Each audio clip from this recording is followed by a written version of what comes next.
Welcome back.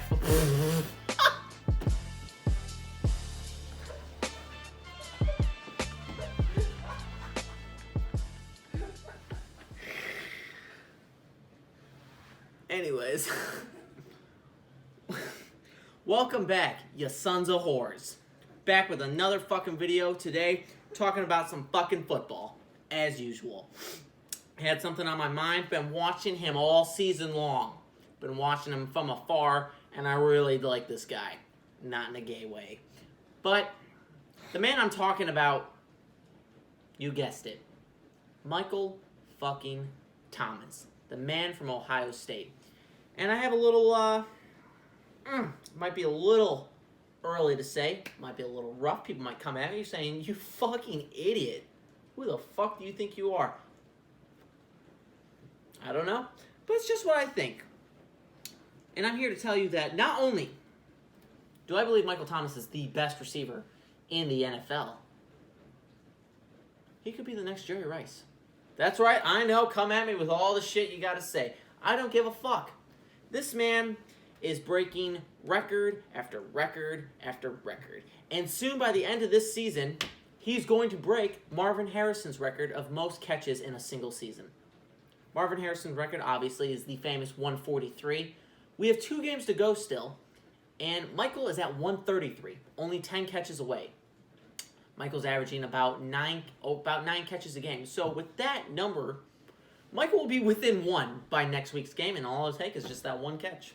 1 catch to tie, and then 2 to win it. He's been a fucking animal. And a lot of people will come at me and say, Aaron, he's got Drew Brees at quarterback. Of course he's fucking good. Of course he's doing exceptional things. And I'll be like, well, here's the thing. Yes, that's true. But you gotta think, Drew Brees broke his thumb or whatever and he was out for about 5 weeks this year. 5 weeks. And Teddy B had to step up. Teddy Bridgewater. And a lot of people have given him a lot of shit over the years. A lot of shit. But he stepped up and he did a very good job. He led that team to a 5-0 record. And not only that, Michael Thomas still put up numbers, even with Teddy B. And these were his numbers while he was gone. First game just getting adjusted to him. Not to mention the game that he had half Drew Brees, half Teddy with the injury. 5 catches for 54 yards and a touchdown his first game. 9 catches for 95 yards, game 2. 11 catches for 182 yards and 2 touchdowns, game 3. 8 catches for 89 yards in game 4. And finally, 9 catches for 131 yards in game 5. Those are incredible numbers that any receiver in the league would be proud to have, no doubt. And he was able to get that with the backup quarterback in Teddy B. He's an amazing, amazing receiver. And the fact that he has 133 catches at this point, and the fact that he has broken records for most catches, like before a certain age, I think it's before age 26, 27, whatever. I don't fucking know. I don't remember the exact statistic. But what I'm saying is this guy is fucking incredible. He's amazing.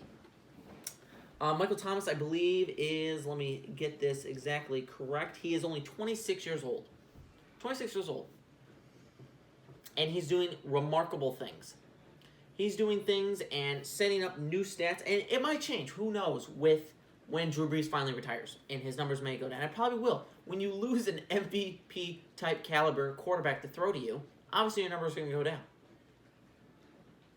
Jerry Rice always had an MVP-type quarterback to throw to him, though. Until his days in Oakland.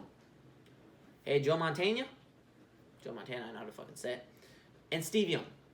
2 amazing quarterbacks. He hadn't thrown him almost his whole career until he went to Oakland. Michael Thomas now has Drew Brees.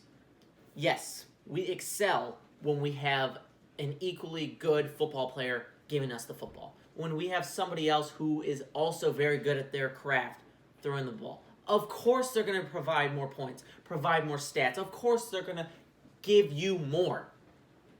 That's what Jerry did. He had one of the best quarterbacks in the world always throwing to him. And now, that's what Michael Thomas has. He has Drew Brees. And for a time he had Teddy B, who is nowhere near Drew Brees' world. But he was still able to put up numbers while he was gone. And that is a sign and proof of an amazing football player that can excel even when he just doesn't have his best. He was still able to provide and do an incredible amount. I thought Juju might be able to do that without AB, without Ben even. I was like, oh, he'll be fine. He'll still get like 75 catches, 1,000 yards. No, not even close. I love Juju. That offense is a train wreck, though, so I'm not going to blame him completely. Maybe when Ben's back next year and healthy, we'll get a full reading on it. But for right now, I have to stick with the mantra that maybe Juju just isn't the number one receiver. Maybe he is a number two. Maybe he's just a low-end 1 or a high-end 2. I don't know.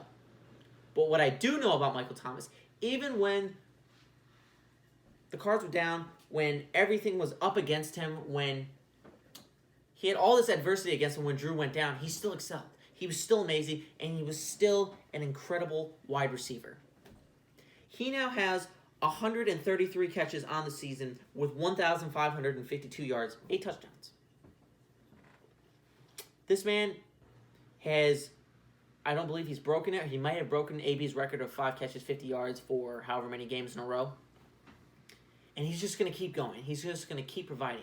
His worst game this year, actually, no, he does not keep the streak up because of his one of the games this year. His worst game this year was on Thanksgiving Day. 6 catches for 48 yards. There's a ton of guys in this league that would just be honored to be able to give his team that much production, to even get him around the field. And that is a horrible, and I mean horrible game for Michael Thomas. His next worst game, folks, was probably first game after Drew left, and that was his 5 for 54 and a touchdown. Many would take that as well. I'm not saying that it is a for sure thing that he is going to be the best receiver of all time or anything like that. His stats are obviously getting there, and he's just going to continue to put them up.